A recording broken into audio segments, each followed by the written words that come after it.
అందరూ నమస్కారం. బంగారం, వెండి ధరలు మరలా ఇరాన్ మీద అమెరికా వాడు బాంబులు వేస్తున్నాడు. అది ఇప్పట్లో ఆగేటట్లేదు. బట్ ఆల్టర్నేటివ్ రూట్ ఏదో కనిపెడతాది అని అంటున్నాడు. అదైతే తప్ప మరలా ఈ ఆయిల్ రేట్లు తగ్గవు. మరలా ఆయిల్ రేట్లు పెరిగాయి. ఇక ఈలోపు ఏమైంది, బంగారు రేట్లు మరలా పడ్డాయి. సో ప్రజెంట్ వచ్చేసి మరీ దారుణంగా పడలేదు, లైట్గా పడ్డాయి. 24 క్యారెట్ గోల్డ్ 10 గ్రాములు 930 రూపాయలు పడింది. 1,43,020 రూపాయలుగా ఉంది. గ్రామ్ వచ్చి 14,302 రూపాయలు. 22 క్యారెట్ గోల్డ్ 10 గ్రాములకి 850 రూపాయలు పడింది.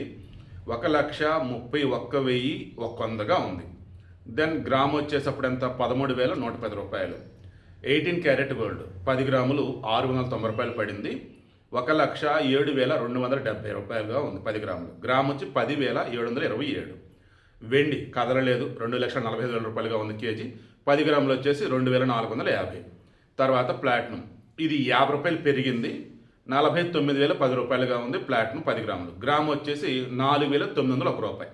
సో బంగారం, వెండి, ప్లాటినం ధరలు ఇవి. మరలా చెప్తున్నా, బంగారం ఫ్యూచర్లో ఖచ్చితంగా పెరుగుతుంది.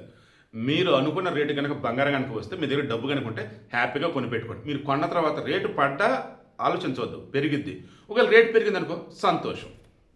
ఇది నా పర్సనల్గా చెప్పేది, ఓకేనా? నేనేమి సలహాలు సూచనలు ఇచ్చే ఏమంటారు దాన్ని పర్టికులర్గా ఒక లైసెన్స్ పెట్టుకుని ఏజెన్సీ లాగా నడపడం అవన్నీ కాదు. నా ఏ వ్యాపారాలు చేయట్లేదు, ఓకేనా? ఒక జర్నలిస్ట్గా మార్కెట్ని అబ్జర్వ్ చేసి డైలీ అప్డేట్స్ ఇస్తూ ఒక ఉచిత సలహాలాగా అనుకోవచ్చు.